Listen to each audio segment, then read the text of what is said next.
आयुर्वेद और एलोपैथी दोनों जैसे कोई दुश्मन हो, इस प्रकार का माहौल बना दिया है। हमारी पूरी टर्मिनोलॉजी ऐसी है। ये टर्मिनोलॉजी बदलनी होगी।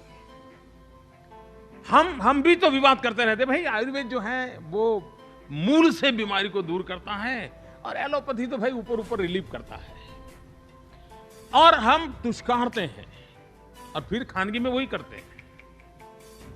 जब तक हम ये ना कहें कि भाई एलोपैथी एक रास्ता है, लेकिन आयुर्वेद ये जीवन पद्धति है, ये वे ऑफ लाइफ है। हमारा पूरा फोकस आयुर्वेद को एम्फेसिस बदलना होगा। हम एलोपैथी के साथ संघर्ष का चेहरा लेकर के चलेंगे तो उस लड़ाई से हमें फायदा नहीं है। हमें फायदा इस बात में है, और जिस प्रकार से योगा ने अपनी जगह बना ली, आयुर्वेद भी अपनी जगह बना सकता है।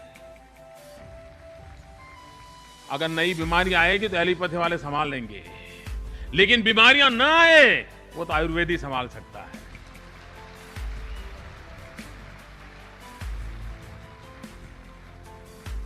और अगर एक बार सामान्य मानवी को भी विश्वास हो गया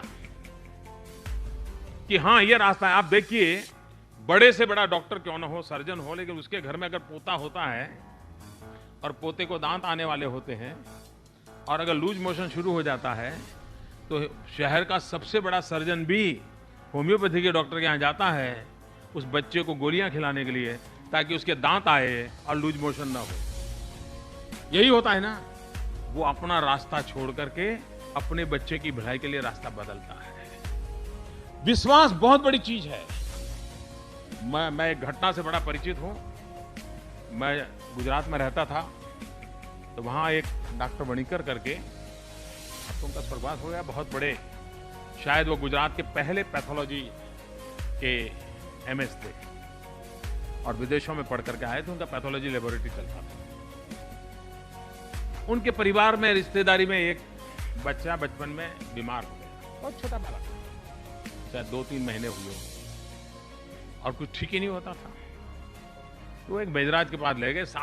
सारा परिवार एलोपैथी मेडिकल साइंस की दुनिया के सब लोग थे, थक गए, तो एक वैद्यराज के पास ले गए। वैद्यराज के पास ले गए तो उस वैद्यराज जी को मैं जानता था।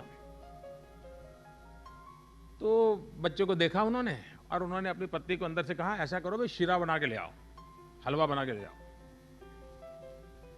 तो ये कहने लगे, नहीं नहीं, हम लोग तो नाश्ता करके आए हैं, हलवा बलवा नहीं नहीं, मैं तुम्हारे लिए नहीं बना रहा हूं, बच्चे के लिए बना रहा हूं।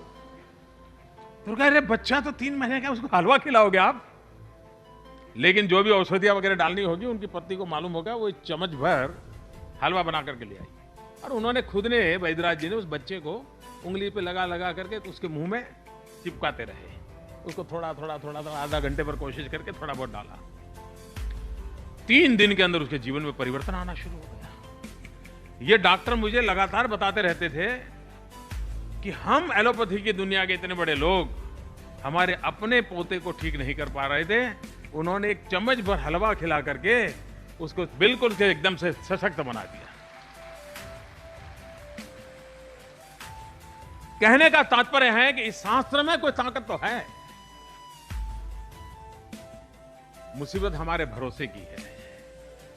एक बार हमारा भरोसा हो जाए तो ये ताकत चौगुना हो जाएगी और जगत इस वे ऑफ लाइफ के रूप में इसको स्वीकार करेगा, और उसके कारण हम स्वास्थ्य की दृष्टि से एक स्वस्थ समाज के लिए, और दूसरा सबसे बड़ी बात है, ये सस्ते में सस्ती दवाई है, महंगी दवाई नहीं है।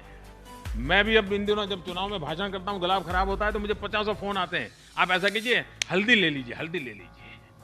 अब वो करने वाले को मालूम नहीं है कि हल्दी खाने से गले को क्या होता है क्या नहीं होता, लेकिन उसको मालूम है गला खराब हुआ, हल्दी ले लो और आप भाषण करते रहो। कहने का तात्पर्य है कि इतना सहज व्यवस्था हमारी विकसित हुई थी, उसमें फिर से एक बार प्राण भरने की आवश्यकता है।